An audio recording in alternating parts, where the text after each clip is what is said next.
আজকে আমার রেসিপি ডিম পাস্তা। তো আজকে বানাবো আমি ডিম দিয়ে পাস্তা। তো আমি অর্পিতা সরকার। আমার এই ভিডিওতে তোমাদের সবাইকে অনেক শুভেচ্ছা ও ভালোবাসা দিয়ে আজকে এই ভিডিওটা শুরু করছি। তো চলো আজকে দেখো বানিয়ে নিচ্ছি ডিম পাস্তা। তোমরা তো অনেকে অনেক রকমভাবে ডিম পাস্তা বানিয়ে থাকো, তো চলো একবার আমার মতনভাবে ডিম পাস্তা বানিয়ে দেখতে পারো যে আমি কীভাবে ডিম পাস্তা বানাচ্ছি। তো তোমাদের একবার এইভাবে বানিয়ে দেখো, আশা করি তোমাদেরও ভালো লাগবে। একবার তো ছোটো বড় সবাই এইরকমভাবে বানিয়ে দেখো। জাস্ট সামান্য ঘরে যা যা উপকরণ রয়েছে সেই সব দিয়েই আমি বানিয়ে নিচ্ছি। ঘরোয়া পদ্ধতিতে, একদম বাইরের মতো নয়। আমি দেখো একদম নর্মাল পদ্ধতিতে বানিয়ে নিচ্ছি ডিম পাস্তা। আশা করি তোমাদেরও এরকমভাবে বানিয়ে ভালোই লাগবে। তো চলো আজকে শুরু করা যাক ডিম পাস্তা বানানো। তো দেখো প্রথমে আমি পাস্তাগুলোকে একটুখানি 250 গ্রাম মতো পাস্তা নিয়ে নিয়েছি। ওগুলোকে একটুখানি জলে ভিজিয়ে ধুয়ে নিচ্ছি। তো ওটাই তোমাদেরকে দেখাচ্ছিলাম যে আমি জলে দিয়ে দিয়েছি, ভিজিয়ে রেখেছি। তো একটু কিছুক্ষণ ভিজিয়ে ভালো করে ধুয়ে নেওয়ার পর এবার দেখো গ্যাসের মধ্যে জলটাকে গরম করিয়ে এবার বসিয়ে দিয়েছি পাস্তাগুলো। এই পাস্তাগুলো দেওয়ার মধ্যে এর মধ্যে দিয়ে দিয়েছি আমি 1 চামচ নুন ও 1 চামচ তেল, যেটা তোমাদের সঙ্গে আমি শেয়ার করিনি, মানে ভুলে গেছি আর কি জাস্ট। তো এর মধ্যে তোমরা 1 চামচ নুন আর 1 চামচ তেল দিয়ে যে গরম জলটার মধ্যে পাস্তাটা দিয়ে দেবে। তো দেখো এবারে সিদ্ধ হয়ে গেছে পাস্তাটা। আমি এর মধ্যে একটুখানি চাউমিনও দিয়ে দিয়েছি। তো তোমাদের যদি ভালো লেগে থাকে তাহলে তোমরা দিতে পারো, নাও দিতে পারো, এটা অপশনাল। কোনো বাধ্যবাধকতা নেই যে চাউমিন দিয়ে বানাতেই হবে। তো আমার ইচ্ছা করেছে বলে আমি একটুখানি চাউমিন দিয়েছি। সেই দেখো এইরকম যদি একটা মানে ছুরি দিয়ে এরকমভাবে কেটে নিয়ে দেখিয়ে দিচ্ছি তোমাদেরকে। একবার এরকমভাবে দেখে নেবে, তাহলে দেখবে যে কেটে যাচ্ছে, তাহলে বুঝতে পারবে যে পাস্তাটা ভালোভাবে সিদ্ধ হয়ে গেছে। তো এবার আমি গরম জলটা ঝরিয়ে নিয়ে এর মধ্যে ঠান্ডা জল দিয়ে দিয়েছি। ঠান্ডা জল দিয়ে রেখে দিয়েছি, তাহলে একটু জল আর এটা কী হবে, লেগে যাবে না। গরম জলের মধ্যে রাখলে কি এটা পুরোপুরি লেগে যাবে। তো ওই দেখো এবারে চলে এসেছি সব সবজি নিয়ে। তো এখানে দেখো একটুখানি নিয়ে নিয়েছি রসুন, নিয়ে নিয়েছি কটা কাঁচা লঙ্কা, আর দুটো নিয়ে নিয়েছি পেঁয়াজ মাঝারি সাইজে, নিয়েছি একটা টমেটো, একটা ক্যাপসিকাম আর একটা গাজর। এগুলোকে সব চৌকো চৌকো করে কেটে নিয়েছি। যেহেতু আমার পাস্তাটাও ওরকম ছোট ছোট করে আছে, সেই জন্য আমি ছোট ছোট করে সাইজ করে কেটে নিয়েছি। লম্বা হলে লম্বা দেখতে ভালো লাগে, সেই জন্য আমি এরকমভাবেই কেটে নিলাম। এবারে দেখো ভালো করে তেলটাকে গরম করে নিয়ে এবারে রসুনটাকে দিয়ে দিচ্ছি, একটুখানি রসুনটাকে ভাজা ভাজা করার জন্য। যেহেতু আমি রসুন দিয়ে বানাচ্ছি, অনেকে আবার এর মধ্যে আদাও দেয়, কিন্তু আমার যেহেতু আদার ফ্লেভারটা পাস্তার মধ্যে অতটা ভালো লাগে না, যেহেতু আমি একবার বানিয়ে দেখেছি আমার ভালো লাগেনি, তো সেই জন্য আমি পাস্তাটাকে অ্যাভয়েড করেছি। আমি এর মধ্যে রসুন দিয়ে দিয়েছি। আবার অনেকে রসুন বাটা আদা বাটা দিয়েও করে, আবার এরকমভাবেও অনেকে করে। তো তোমরা একবার আমার মতন এরকমভাবে করে দেখতে পারো, আশা করি তোমাদেরও ভালো লাগবে। তো দেখো প্রথমে তেলটাকে ভালো করে গরম করে নিয়ে আমি এবার রসুনগুলোকে দিয়ে দিয়েছি। যতক্ষণ না লাল লাল করে ভাজা হবে ততক্ষণ পর্যন্ত একটুখানি রসুনটাকে ভালো করে ভেজে নিতে হবে। রসুনটা ভালো করে ভাজা হলে একটা সুন্দর স্মেল বেরোবে, কাঁচা গন্ধটা চলে গিয়ে একটা সুন্দর স্মেল বেরোয় রসুনে, যেটার জন্য খুব ভালো লাগে খেতে। তো এইবারে দেখো যে পেঁয়াজগুলো আমি কেটে রেখেছি, আমি এখানে দুটো পেঁয়াজ চৌকো চৌকো করে ছোটো ছোটো করে কেটে রেখে দিয়েছিলাম মাঝারি সাইজে। তো ওই পেঁয়াজ দুটোকে দিয়ে দিলাম এর মধ্যে। এবার পেঁয়াজটাকেও একটু ভালো করে ভেজে নিতে হবে লাল লাল করে। যতক্ষণ না একটু ভালো করে ভাজা হবে ততক্ষণ ভালো লাগবে না, স্মেলটা না বেরোলে। কাঁচা পেঁয়াজ বা কাঁচা রসুনের গন্ধ তো ভালো লাগে না। তো একটুখানি ভালো করে ভাজা হয়ে গেলে খেতেও টেস্ট লাগবে আর খাবারটাও বেশ ভালো হবে। যত তুমি সবজি ভাজবে বা যত বেশি কষাবে তত বেশি খাবারটা বেশি ভালো টেস্ট হবে।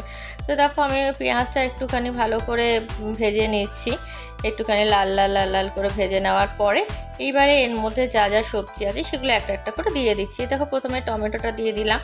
টমেটোটা একটুখানি নরম হয়ে আসা অবধি ভালো করে ভেজে নিচ্ছি। এবার টমেটোটা ভেজে নেওয়ার পরে দেখো টমেটোটা দেখবে একটা কাঁচা গন্ধ আছে, ওটাও যাতে চলে যায় বা তাড়াতাড়ি সিদ্ধ হয়ে যায়। টমেটোটা সিদ্ধ হয়ে গেলে তাড়াতাড়ি বেশ ভালো হয়ে যাবে, ওই জন্য টমেটোটাকে একটুখানি কিছুক্ষণের জন্য ভেজে নিলাম। এইবারে দিয়ে দেবো গাজর। গাজরগুলো যেহেতু শক্ত আছে, ওইগুলো কি অনেকক্ষণ টাইম লাগে সিদ্ধ হতে, সেই জন্য গাজরটাকে আমি আগেই দিয়ে দিলাম। কারণ ক্যাপসিকাম এগুলো তো তাড়াতাড়ি সিদ্ধ হয়ে যায়, তো ওই জন্য গাজরটা দিয়ে দিলাম। আমার তোমাদের যদি আরও সবজি থাকে তাহলে তোমরা সেগুলোও দিতে পারো।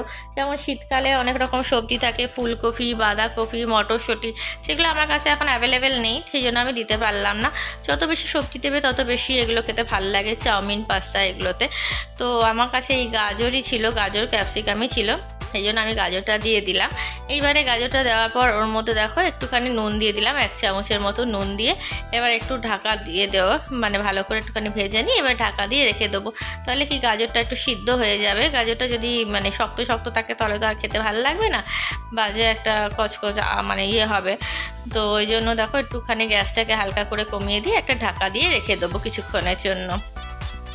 তো ততক্ষণে সিদ্ধ হয়ে যাবে। সিদ্ধ হয়ে যাওয়ার পর দেখো একটুখানি ঢাকা খুলে দেখে নিতে হবে যে গাজরটা সিদ্ধ হয়ে গেছে কিনা। আশা করি সিদ্ধ হয়ে যাবে, কারণ নুন দিয়ে ঢাকা দিয়ে দিলে তাড়াতাড়ি করে সিদ্ধ হয়ে যায়, বেশিক্ষণ টাইম লাগে না। তো দেখো গাজরটা দেখো আমি একটু কেটে দেখে নিলাম, দেখলাম ভালো মতনই সিদ্ধ হয়ে গেছে। তো এইবারে যতগুলো ক্যাপসিকাম যেটা কেটে রেখেছি সেই ক্যাপসিকামটাও এর মধ্যে দিয়ে দেবো। আর যে কাঁচা লঙ্কাগুলো দিয়েছি সেগুলো তোমরা যদি যেরকম ঝাল খেতে পছন্দ করো সেরকম ঝাল মানে লঙ্কা দিও। কারণ আমাদের যেহেতু বেশি আমরা ঝাল খেতে পারি না, আমি আর আমার ছেলের জন্য করছি, তো দেখো আমরা ওই জন্য অল্প করে আমি কাঁচা লঙ্কা দিয়ে দিলাম, 4টে মাত্র কাঁচা লঙ্কা দিয়েছি। এবারে ক্যাপসিকামটা দেওয়ার পর একটুখানি দিয়ে দিচ্ছি পাতিলেবু। একটু পাতিলেবুর রস দিয়ে দেখো তোমরা একবার এইরকমভাবে বানিয়ে দেখো, দেখবে এর টেস্টটাই অন্যরকম হবে। এইটা আমি আমার মায়ের কাছ থেকে নিয়েছি, আমার মাও দেখি চাউমিনের মধ্যে লেবু দেয়, তো আমারও এটা খুব ভালো লাগে, সেই জন্য আমিও এটা দিয়ে দিলাম একটুখানি এই পাস্তাটার মধ্যেও।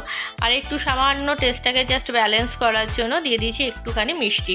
তাই এই দেখো এটা দিয়েছি ম্যাগি মশলা, তোমাদেরকে দেখিয়ে দিলাম। আমার কাছে যেহেতু পাস্তা মশলা নেই, পাস্তা মশলা যদি তোমাদের কাছে থাকে তোমরা দিতে পারো।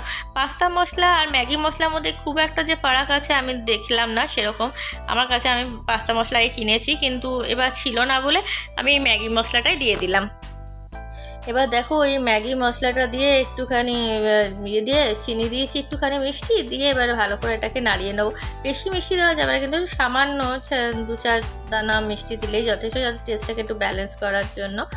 তো দেখো এবার এই মশলাটাকে দিয়ে ভালো করে একটুখানি কষিয়ে নিতে হবে। যদি তোমাদের কাছে পাস্তা মশলা থাকে তাহলে তোমরা পাস্তা মশলা দিয়েও বানাতে পারো। তো আমার কাছে যেহেতু পাস্তা মশলা নেই সেহেতু আমি এই ম্যাগি মশলাটাই দিয়ে দিলাম, আমার কাছে ম্যাগি মশলার প্যাকেটটাই ছিল। এইবারে দিয়ে দেওয়ার পর আমার টমেটো সস দিয়ে দিচ্ছি, এবার একটুখানি টমেটো সস দিয়ে দিলাম, তাহলে একটুখানি টেস্টটা ভালো লাগবে, সেই জন্য একটুখানি টমেটো কেচাপও দিয়ে দিলাম এর মধ্যে। দিয়ে একটুখানি ভালো করে এটাকে কষিয়ে নেবো, একটু ভালো করে নাড়িয়ে এটাকে কষিয়ে নিতে হবে। যত বেশি ভালো করে কষাবে তত বেশি খাবারের টেস্টটা ভালো হবে। তো এর মধ্যে দেখো যে ক্যাপসিকামগুলো দিয়েছি সেগুলো সিদ্ধ হওয়া অবধি অপেক্ষা করতে হবে তোমাদেরকে।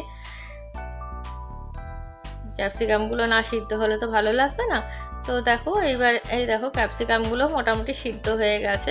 ক্যাপসিকাম তো খুব নরম, খুব একটা শক্ত নয়, তো তাড়াতাড়ি এগুলো সিদ্ধ হয়ে যায়। তো এবারে দেখো এগুলো সব সিদ্ধ হয়ে যাওয়ার পর আমি যে এটা রেখেছি পাস্তাটা, এবার এইগুলো সব দিয়ে দিচ্ছি।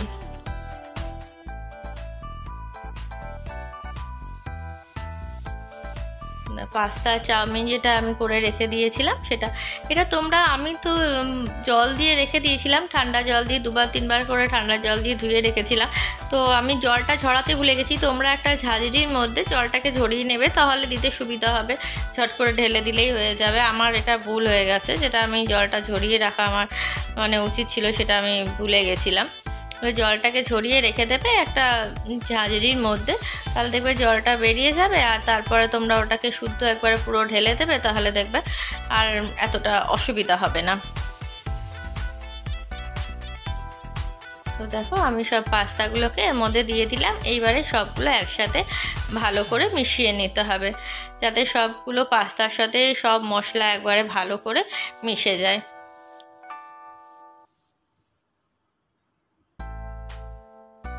দেখো আমি এইরকমভাবেই পাস্তা চাউমিন বানিয়ে থাকি, তোমরাও একবার এইভাবে বানিয়ে দেখতে পারো, আশা করি তোমাদেরও ভালো লাগবে। তোমরা তো অনেকে অনেক রকমভাবে বানাও, একবার আমার পদ্ধতিতে বানিয়ে দেখো, আশা করি তোমাদেরও ভালো লাগবে। এরপরে আমি একটা সাইডে ডিমের ভুজিয়া করে রেখেছিলাম, যেটা তোমাদেরকে দেখাতে আমি ভুলে গেছি। সেই ডিমের ভুজিয়াটা এবার এর মধ্যে দিয়ে দিলাম। আমার ছেলে তো ডিম ছাড়া খায়, তো ওর জন্য আলাদাভাবে তুলে রেখে আমার এটার মধ্যে ডিমটা দিয়ে দিয়েছি।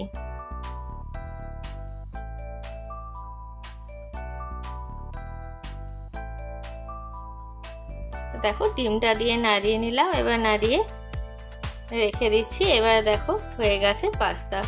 তোমরা একবার এইভাবে পাস্তা বানিয়ে দেখতে পারো, আশা করি তোমাদেরও ভালো লাগবে। যদি আমার এই ভিডিওটা কিছু ভালো লেগে থাকে তাহলে একটা লাইক করে দিও, বন্ধুদের সঙ্গে শেয়ার করে দিও, আর কমেন্টে জানিও তোমাদের কীরকম লাগলো। আর যেসব বন্ধুরা এখনও পর্যন্ত সাবস্ক্রাইব করোনি তারা প্লিজ একটা সাবস্ক্রাইব করে আমার পাশে থেকো, আর পাশে বেল আইকনটা টিপে দিও, তাহলে আমি যা যা ভিডিও দেবো তার নোটিফিকেশান সবার আগে তোমাদের কাছে চলে আসবে। তো যদি কিছু ভালো লেগে থাকে তাহলে আমাকে জানিও কমেন্টে। তো চলো আজকের মতো এখানে ভিডিওটা শেষ করে দিলাম, চলো টাটা।